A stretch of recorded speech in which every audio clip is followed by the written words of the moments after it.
Salam pemulihan. Gereja Sitri Pemulihan Kupang mempersembahkan Soul Care, renungan untuk memelihara jiwa kita di dalam firman Tuhan.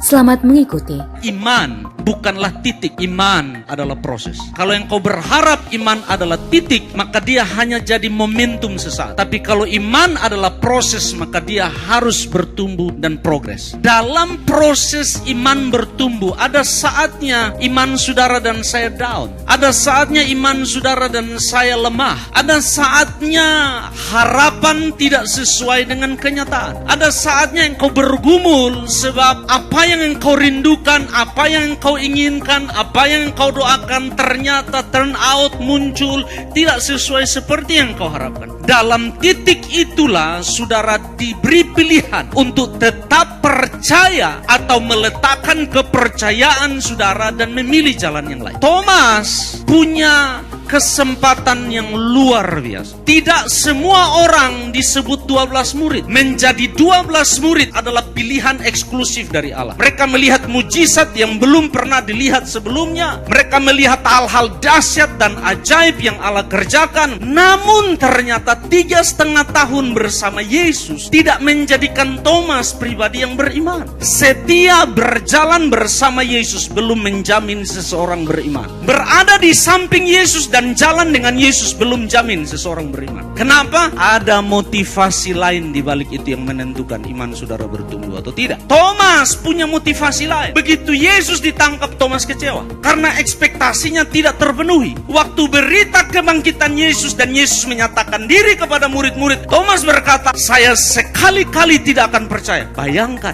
Bapak Ibu Saudara, engkau bisa ada di gereja, engkau bisa menyanyi lagu yang sama, mengangkat tangan, menyembah Allah, mendengar firman yang sama, tapi level iman seseorang dengan yang lain berbeda-beda. Dan iman kita tergantung kita memilih percaya atau tidak. Tergantung kita memilih melakukan perjalanan ini bersama Allah walaupun kelihatannya sulit, kelihatannya tidak mungkin, kelihatannya mustahil, tapi Allah berjanji dan ke belakang saya lihat Allah tidak pernah gagal. Dia tidak pernah gagal. Dan kalau dia tidak pernah gagal di belakang, kenapa saya meragukan dia ke depan? Persoalannya adalah bukan Allah tidak mampu, persoalannya adalah kita yang kurang percaya. Yohanes menutup Injil Yohanes dengan perkataan ini. Memang masih banyak tanda lain yang dibuat Yesus depan mata murid-muridnya yang tidak tercatat dalam kitab ini. Tetapi semua yang tercantum di sini telah dicatat supaya kamu percaya. Dengan kata lain, Yohanes bilang jangan ikut Thomas. Dengan kata lain, semua sudah saya catat supaya kalian percaya, jangan seperti Thomas yang tidak percaya. Engkau tidak bisa mensejajarkan iman dan akal, tidak bisa. Iman lebih tinggi dari akal. Itu hanya bisa diterima dengan iman. Bagaimana engkau menjelaskan orang berjalan di atas air? Akal tidak bisa disejajarkan dengan iman. Iman lebih tinggi dari akal. Nah, saudara diberi pilihan beroperasi di ranah akal atau engkau beroperasi di ranah iman. Ada orang yang berkata, oh kita tidak perlu logika. No, saudara perlu logika. Tapi waktu logika saudara berhenti, saudara harus pergi kepada iman. Iman adalah koneksi antara Anda dengan Allah. Iman adalah pas masuk untuk saudara berjumpa dengan Allah.